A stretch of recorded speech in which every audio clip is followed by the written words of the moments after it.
Hello friends, welcome. Last வீடியோவில் நம்ம header and footer பற்றி பார்த்தோம். இந்த வீடியோவில் நம்ம பார்க்க போகிறது என்ன அப்படின்னா பிரிண்ட் பேஜ் லேஅவுட். பிரிண்ட் எடுக்கிறதுக்கு நம்ம என்ன பண்ணணும்னா ஃபைல் ஆப்ஷன் போயிட்டு இங்கே பிரிண்ட் அப்படிங்கிற ஆப்ஷனை நம்ம ஜஸ்ட்டு கிளிக் பண்ணோம் அப்படின்னா பிரிண்டோட பேஜ் லேஅவுட் நமக்கு ஷோ ஆகும். அப்படி இல்லை அப்படின்னா ஷார்ட்கட் கீ என்ன Ctrl+P. Ctrl+P கிளிக் பண்ணும்போது நமக்கு நம்மளுடைய பிரிண்ட் பேஜ் லேஅவுட் ஆப்ஷன் நமக்கு ஷோ ஆகும். இதில் இந்த கீழே ஒரு ஆப்ஷன் இருக்கும். இது என்ன அப்படின்னா மார்ஜின்ஸ். இந்த மார்ஜின்ஸை நம்ம கிளிக் பண்ணும்போது நம்ம எந்த மாதிரியான மார்ஜின்ஸ் வச்சுருக்கோம் அப்படிங்கிறது நமக்கு ஷோ ஆகும். இப்போ இதில் வந்து இந்த டூல் இருக்குது பார்த்தீங்களா, இதுதான் நம்மளுடைய மார்ஜின். இங்கே வந்து இந்த இருக்குது, இதுதான் நம்மளுடைய மார்ஜின். அதே மாதிரி நம்மளுடைய மார்ஜின் எந்த அளவுக்கு வேணும் அப்படிங்கிறத நாம் செலக்ட் பண்ணிக்கலாம். இப்போ நான் இதை கொஞ்சம் மேலே தந்துடுறேன் அப்படின்னா எனக்கு டேட்டாலாம் கொஞ்சம் மேலே போகும். அதே மாதிரி இந்த மார்ஜின் நமக்கு எந்த அளவுக்கு வேணும் அப்படிங்கிறத இங்கேருந்தே நாம் என்ன பண்ணிக்கலாம்னா அட்ஜஸ்ட் பண்ணிக்கலாம். இதை கம்மி பண்ணணும் அப்படின்னா நம்ம கம்மி பண்ணிக்கலாம். இல்லை நம்ம அட்ஜஸ்ட் பண்ணாமல் டைரெக்டாக நம்ம டூல் போய் பார்க்கலாம். பேஜ் லேஅவுட் ஆப்ஷனில் மார்ஜின்ஸில் நமக்கு எவ்வளோ வேணும் அப்படிங்கிறத நம்ம இதுலேயும் இப்போ ரொம்ப அதிகமாக எனக்கு மார்ஜின்ஸ் வேணும், எனக்கு நிறைய ஸ்பேஸ் வேணும், நான் இப்போ வைடு கொடுக்குறேன் அப்படின்னா நீங்கள் Ctrl+P கொடுத்து பாருங்களேன், நமக்கு நிறைய உங்களுக்கு முன்னால் வந்துடும். நிறைய உங்களுக்கு மார்ஜின் உங்களுக்கு செட் ஆகிற மாதிரி இருக்கும். இல்லை நமக்கு வந்து கம்மியான மார்ஜின் போதும் அப்படின்னா ஜஸ்ட் நேரோ நீங்கள் கொடுத்தீங்க அப்படின்னா உங்களுக்கு கம்மியான மார்ஜின் Ctrl+P கொடுத்து பார்த்தீங்க அப்படின்னா கம்மியான இவ்வளோ தான் இருக்குது மார்ஜின். நீங்கள் இதுக்கப்புறமும் நிறைய டேட்டா என்ட்ரி பண்ணாலும் என்ட்ரி பண்ணிக்கலாம்.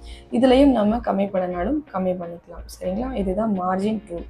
அடுத்து என்ன அப்படின்னா ஓரியன்டேஷன்.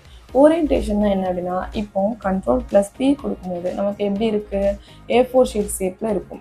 இதை நீங்கள் வந்து A4 ஷீட்டை நீங்கள் பிரிண்டரில் கொடுத்தீங்கன்னா உங்களுக்கு மேலேருந்து கீழே கம்ப்ளீட்டாக 1 by 1 பிரிண்ட் ஆகும்.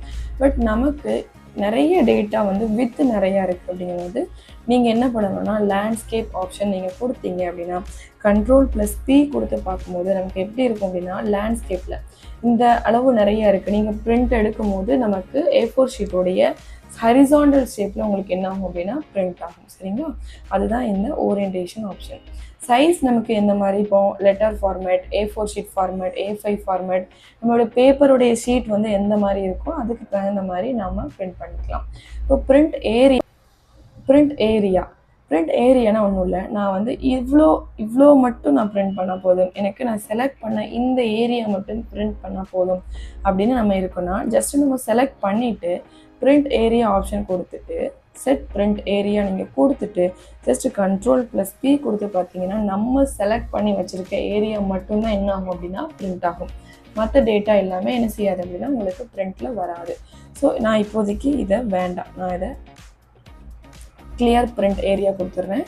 அதே மாதிரி மார்ஜின் ஓரியன்டேஷன்லேயே நான் A4 ஷீட் போர்ட்ரேட்லேயே நான் வச்சுக்கிறேன். சரிங்களா, மார்ஜின் நான் நார்மல் மார்ஜின்லேயே செட் பண்ணிக்கிறேன். சரிங்களா, அடுத்து என்ன அப்படின்னா பிரேக்ஸ்னால் என்னென்னா என்னோட எக்ஸ்பெக்டேஷன்ஸ் என்ன அப்படின்னா 1லேருந்து 10 வரைக்கும் இருக்கக்கூடிய டேட்டா. சரிங்களா, 1லேருந்து 10 வரைக்கும் இருக்கக்கூடிய டேட்டா எல்லாமே எனக்கு ஒரு பேஜில் பிரிண்ட் ஆனால் போதும்.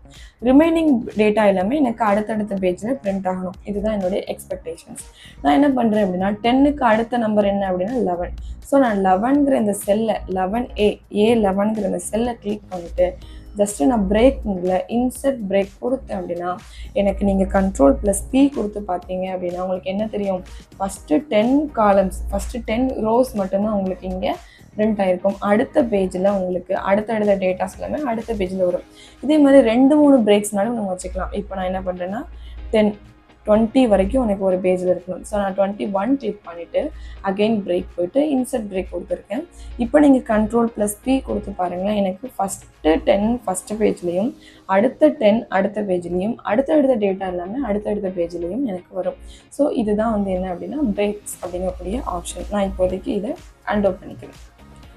அதுக்கப்புறம் பிரிண்ட் டைட்டில்ஸ். பேக்ரவுண்ட்னா ஒன்றும் இல்லை, நமக்கு அது பெருசாக தேவைப்படாது. நம்மளுடைய லோகோவோ ஏதோ ஒன்று நமக்கு வந்து நம்மளுடைய பேஜில் வேணும் அப்படின்னா நம்ம இதில் தேவையான இமேஜை வந்து ஜஸ்ட் இன்சர்ட் பண்ணால் போதும், நமக்கு பேக்ரவுண்ட் செட் ஆகிடும். பிரிண்ட் டைட்டில்ஸ் இது ரொம்ப என்னென்னா பிரிண்ட் டைட்டில்ஸ் இதில் தான் நம்ம கமெண்ட்ஸ் வேணுமா வேணாமா அப்படிங்கிறத நம்ம என்டர் பண்ணுவோம். ஹெடர் அண்ட் ஃபூட்டர் எந்த மாதிரி இருக்கணும் அதை இதில் நம்ம இன்சர்ட் பண்ணிக்கலாம். மார்ஜின்ஸ் வந்து நம்ம எந்த அளவுக்கு, இப்போ இதில் நீங்கள் மார்ஜின்ஸ் அதிகம் பண்ணனா இதுலேயும் நம்ம கூட்டுறது குறைக்கிறது அந்த மாதிரி எது வேணாலும் நம்ம இந்த பிரிண்ட் டைட்டில்ஸ்லேயும் நம்ம பண்ணிக்கலாம். பேஜ் எந்த மாதிரி இருக்கணும், போர்ட்ரேட்டா லேண்ட்ஸ்கேப்பா அப்படிங்கிற மாதிரி எல்லாமே நம்ம வந்து இந்த ஆப்ஷனை நம்ம என்ன பண்ணிக்கலாம். சரிங்களா, அடுத்து முக்கியமாக என்ன அப்படின்னா இந்த கிரைண்ட் லைன்ஸோடைய வியூ ஆப்ஷனில் என்ன இருக்குது, இப்போ நீங்கள் டிசபிள் பண்ணீங்க அப்படின்னா நமக்கு எம்டியாக இருக்கும். ஆனால் நீங்கள் இதை எனபிள் பண்ணும், இந்த வியூ ஆப்ஷனை எனபிள் பண்ணும்போது நமக்கு எல்லா கிரைண்ட் லைன்ஸுமே நமக்கு ஒவ்வொரு செல்லாக ஒரு டேபிள் மாதிரி தெரியும். இந்த டேபிள் நமக்கு பிரிண்ட்லேயும் வரணும் அப்படிங்கிறது உங்கள் எக்ஸ்பெக்டேஷன் வைங்களேன். நான் இந்த ஏரியாவை செலக்ட் பண்ணிவிட்டு பிரிண்ட் ஏரியாவில் நான் இதை செட் பண்ணிக்கிறேன். இதுதான் என்னுடைய பிரிண்ட் ஏரியா. பட் நான் இதில் என்ன பண்ணுறேன்னா, நான் Ctrl+P கொடுத்தோம் அப்படின்னா நமக்கு எதுவுமே இருக்காது.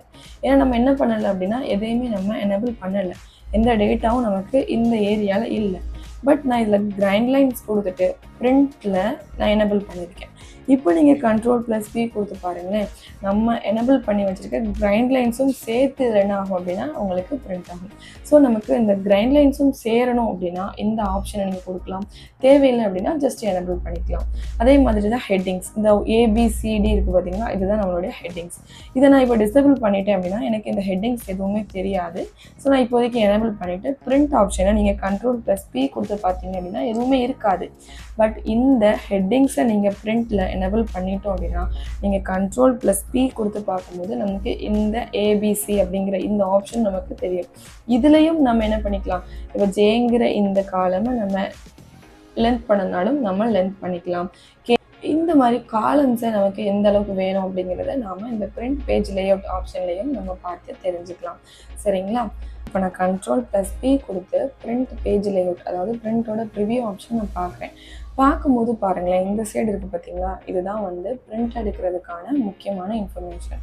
இதில் நம்மளுடைய பிரிண்டர் எதுவாக இருந்தாலும் நம்ம ஆட் பண்ணிக்கலாம். சரிங்களா? நம்ம ஒரு பிரிண்டரை நம்ம லேப்டாப்லேயோ இல்லை பிசிலையோ நம்ம இன்சர்ட் பண்ணும்போது அந்த பிரிண்டர் இதில் ஷோ ஆகும். இப்போ நான் வந்து மைக்ரோசாஃப்ட் பிரிண்டராக அதில் தான் இருக்குது, ஒரு பிடிஎஃபாக இருக்கும் நமக்கு. சரிங்களா? இப்போ நான் என்ன பண்ணுறேன்னா பிரிண்ட் ஆக்டிவ் ஷீட்ஸ், இதில் பாருங்களேன், பிரிண்ட் ஆக்டிவ் ஷீட்ஸ் நம்ம கிளிக் பண்ணோம்னா நம்ம என்ன பிரிண்டில் இருக்குமோ அது மட்டும் நமக்கு பிரிண்ட் ஆகும். இதுவே பிரிண்ட் என்டையர் ஒர்க் புக் அப்படின்னா இப்போ பாருங்கள், இதில் வந்து ஒரே ஒரு ஷீட் தான் இருக்குது. நான் இன்னொரு ஷீட்டில் வந்து நான் ஜஸ்ட் ஒரு ரேண்டம் டேட்டாஸ் நான் என்ட்ரி பண்ணிக்கிறேன். இப்போ நான் என்ன பண்ணுறேன், இதில்னா இருக்கும் Ctrl+P கொடுத்துக்கிறோம். கொடுக்கும்போது இப்போ இருக்கிற டேட்டா என்ன டேட்டா, நம்ம இப்போ என்ட்ரி பண்ண டேட்டா தான் பிரிண்ட் ஆகும். இல்லை எனக்கு என்டையர் ஒர்க் புக் வேணும் அப்படின்னா நீங்கள் ஃபஸ்ட்டு ஒர்க் புக்கில் என்ன இருக்கோ அதில் இருந்து கண்டினியூவாக உங்களுக்கு அடுத்தடுத்த ஒர்க் புக்கில் அப்படியே கண்டினியூவாக என்ன செய்யும் அப்படின்னா உங்களுக்கு பிரிண்ட் ஆகும். லாஸ்ட் ஒர்க் புக்கில் உங்களுடைய செகண்ட் ஷீட் நமக்கு இருக்கும். இப்போ நான் என்ன பண்ண போகிறேன் அப்படின்னா பிரிண்ட் செலெக்ஷனுங்கிற ஆப்ஷன் இருக்குது. இப்போ நம்ம இதில் என்ன பார்த்தோம், பிரிண்ட் ஏரியா கொடுத்து சில டேட்டாவை நம்ம செலக்ட் பண்ணோம். பட் அப்படி இல்லாமல் ஜஸ்ட்டு நம்ம செலக்ட் பண்ணிக்கிட்டோம், Ctrl+P கொடுத்துக்கிட்டோம். இதில் நம்ம என்ன பண்ணிக்கலாம் அப்படின்னா பிரிண்ட் செலெக்ஷன் ஏரியா கொடுத்தோம் அப்படின்னா நம்ம செலக்ட் பண்ணி வச்சுருக்க ஏரியா மட்டும் இது என்ன ஆகும் அப்படின்னா பிரிண்ட் ஆகும். சரிங்களா? இப்போது எனக்கு பேஜ் 1லேருந்து பேஜ் 3 வரைக்கும் எனக்கு என்ட்ரி பண்ணால் போதும். நான் செலெக்ஷன் ஏரியா கொடுக்கல, பிரிண்ட் ஆக்டிவ் ஷீட் மட்டும் கொடுத்துக்கிறேன். எனக்கு 1லேருந்து 3 ஏரியா மட்டும் எனக்கு செலக்ட் ஆகணும், 3 பேஜ் மட்டும் எனக்கு பிரிண்ட் ஆகணும். அதில் எனக்கு 3 காப்பி வேணும்னு வச்சுக்கோங்களேன், 3 காப்பி எனக்கு வேணும். இப்போ நீங்கள் வந்து இந்த ஃபஸ்ட் ஆப்ஷன் இருக்குது பார்த்தீங்களா, அந்த கொலாட்டட், இந்த இதில் கொலாட்டட் அப்படின்னு கொடுத்தோம்னா வரிசையாக வரும். ஃபஸ்ட்டு பேஜ் வந்து பிரிண்ட் ஆகும், அடுத்த செகண்ட் பேஜ் பிரிண்ட் ஆகும், அடுத்த தேர்டு பேஜ் பிரிண்ட் ஆகும், அகெயின் காப்பி 2க்கு போகும், திரும்ப ஃபஸ்ட்டு பேஜ், திரும்ப செகண்ட் பேஜ், திரும்ப தேர்டு பேஜ், திரும்ப ஃபஸ்ட்லேருந்து first page, second page, third page. ஆனால் அன்கொலாட்டட் கொடுத்தோம் அப்படின்னா ஃபஸ்ட்டு பேஜாக 3 வரிசையாக வந்துடும், அப்புறம் செகண்ட் பேஜாக 3 காப்பி வந்துடும், தேர்டு பேஜாக 3 காப்பி வந்துடும். இந்த மாதிரி நமக்கு வேணுங்கிற மாதிரி நம்ம பிரிண்ட் பண்ணிக்கலாம். இதெல்லாம் நம்ம பார்த்தது தான், போர்ட்ரேட்டாக, லேண்ட்ஸ்கேப்பாக, அப்புறம் லெட்டர் ஃபார்மேட், என்னென்ன ஷீட் நம்ம லெட்டரை வைக்கோமா, A4 ஷீட்டா, A3 பேப்பரா, A5 பேப்பரா அப்படிங்கிறத நம்ம பண்ணிக்கலாம். இந்த மாதிரி இது எல்லாத்தையுமே நீங்கள் உங்களுடைய ஷீட்டில் ஒர்க் பண்ணிவிட்டு, உங்களுடைய பிசியில் ஒர்க் பண்ணிவிட்டு, உங்களுடைய எக்ஸ்பீரியன்ஸை எனக்கு கமெண்டில் மென்ஷன் பண்ணுங்கள். தேங்க்யூ.